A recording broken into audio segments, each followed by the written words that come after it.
So, hi friends. కెనడాలో winter season అయితే start అయిపోయింది. సో, ఇది నా ఫస్ట్ స్నో ఎక్స్‌పీరియన్స్. ఇండియాలో ఉన్నప్పుడు గూడా నేనెప్పుడు స్నో ఏరియాస్‌లోకెళ్ళలేదు. సో, నేను కెనడాకి ఆగస్ట్ ఆ టైంలో వచ్చాను. సో, వచ్చినప్పటి నుంచి ఫుల్ ఎక్సైట్‌మెంట్‌తో ఉండేవాడిననమాట. లైక్ ఎప్పుడెప్పుడు స్నో పడతది, స్నో ఎక్స్‌పీరియన్స్ చేయాలి, స్నోతో ఆడుకోవాలి, ఎంజాయ్ చేయాలి అన్నట్టు. ఫస్ట్ టైమ్ స్నో పడినప్పుడైతే చాలా బావుంది. లైక్ ద వెదర్ కానీ, ఆ క్లైమేట్ కానీ అంతా చాలా బావుంది చూడ్డానికి. కానీ ఉండే కొద్దీ చాలా వరస్ట్‌గా తయారవుతుంది బయట. సో, హీటర్స్ అయినా ఉండాలి. సో, అవి లేకుండా అయితే రూమ్‌లో ఉండలేము. బాగా చలి పుడతది రాత్రి పూట.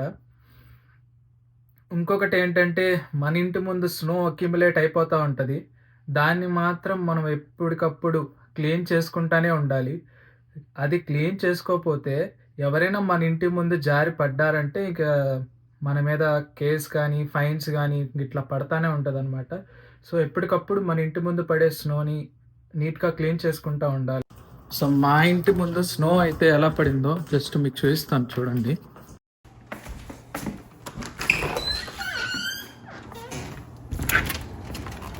సో, చూస్తున్నారుగా దారి నిండా స్నో అయితే ఎలా ఫామ్ అయిపోయిందో.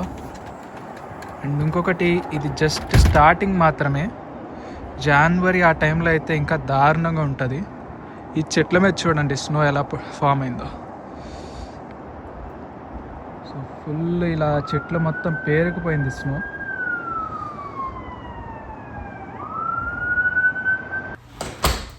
సో ఆ దారిలో ఫామ్ అయిన స్నో అంతా ఇప్పుడైతే నేను వెళ్ళి క్లీన్ చేస్తాను. సో వెళ్ళి స్నోలో వర్క్ చేయాలంటే ముందు మనం కొన్ని గ్యాజెట్స్ అయితే వేసుకోవాలి. సో గ్యాజెట్స్ ఇవి నా వింటర్ గ్యాడ్జెట్స్. మంచి వింటర్ షూస్ అయితే వేసేసుకుంటాను. తర్వాత జాకెట్ ఈస్ వెరీ ఇంపార్టెంట్. నెత్తికైతే ఒక టోపీ పెట్టాను, చల్లటి గాలి చెవుల్లోకి వెళ్ళకుండా. అండ్ అన్నిటికన్నా ఇంపార్టెంట్ హ్యాండ్ గ్లౌస్.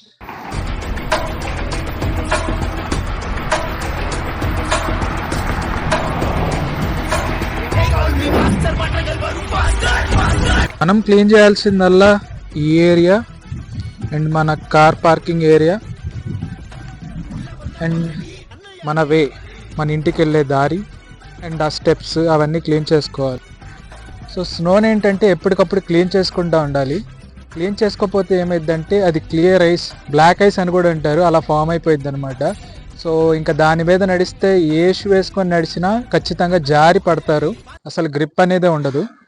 సో ఇది స్నో అన్నమాట. ఇది చూడండి, ఇది క్లియర్ ఐస్. సో దీని మీద అసలు గ్రిప్ అనేది దొరకదు, ఈజీగా స్లిప్ అయిపోతారు. సో ఇది క్లీన్ చేసుకోకపోవడం వల్ల ఇలా అయిపోతుంది.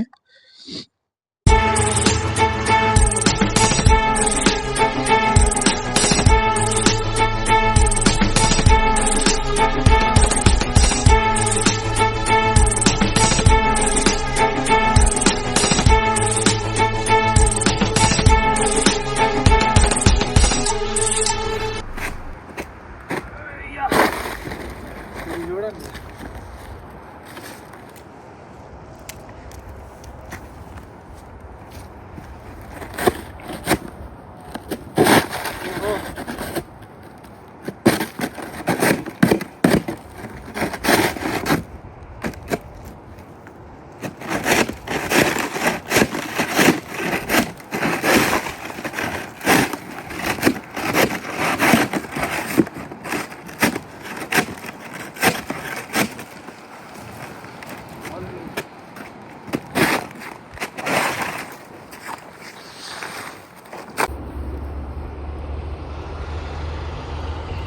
వస్తుంది బ్రో ఆవిడే. మా ఇంటి పక్కన ఒక మా అమ్మ అయితే వచ్చి ఇట్లా క్రిస్టల్ సాల్ట్ జల్లుతుంది. క్రిస్టల్ సాల్ట్ జల్లితే కొంచెం ఫాస్ట్గా కరిగిద్దాం ఐస్. అమ్మ say hi. Hi. You don't do no more with that. Yeah That's a cup of water now. Okay.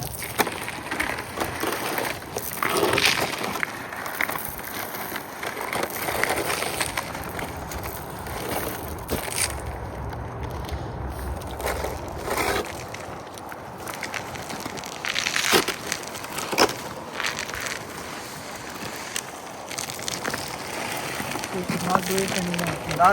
That's a It's come of water automatically, now. Yeah, that's a come of water. Like mine, see? Okay, yeah. Okay. If you want, we'll put a little bit over there. Okay. Okay? No. You could do Yeah, that. I will put a little bit over there. Thank you so much. No problem. ఉంటారండి ఎండలో కూడా మంచిగా ఉంటారు. ఈవిడ ఇలా సాల్టే కాదు అప్పుడప్పుడు మాకు ఫుడ్ కూడా తెచ్చిస్తుంది. నేను ఇది క్లీన్ చేయడానికి మెయిన్ రీజన్ ఏంటంటే నిన్న ఆవిడ పాపం మాకు ఫుడ్ ఇవ్వడానికి ఈ స్నోలో నడుచుకుంటూ వచ్చింది. నాకు భయం వేసింది అనమాట, అంత ముసలావిడ ఏమన్నా జారి పడితే ఏమైనా అవుతుందని. అండ్ అందుకే ఇవాళ క్లీన్ చేద్దామని స్టార్ట్ చేశాను. సో మళ్ళీ ఆవిడ మాకు సాల్వ్ తెచ్చిచ్చింది. సో క్లీన్ చేయడం అయిపోయిందో లేదో మళ్ళీ స్నో పడడం స్టార్ట్ అయింది. ఇంక ఇది మళ్ళీ రేపు క్లీన్ చేయాలి. ఇలా ఉంటుంది వింటర్.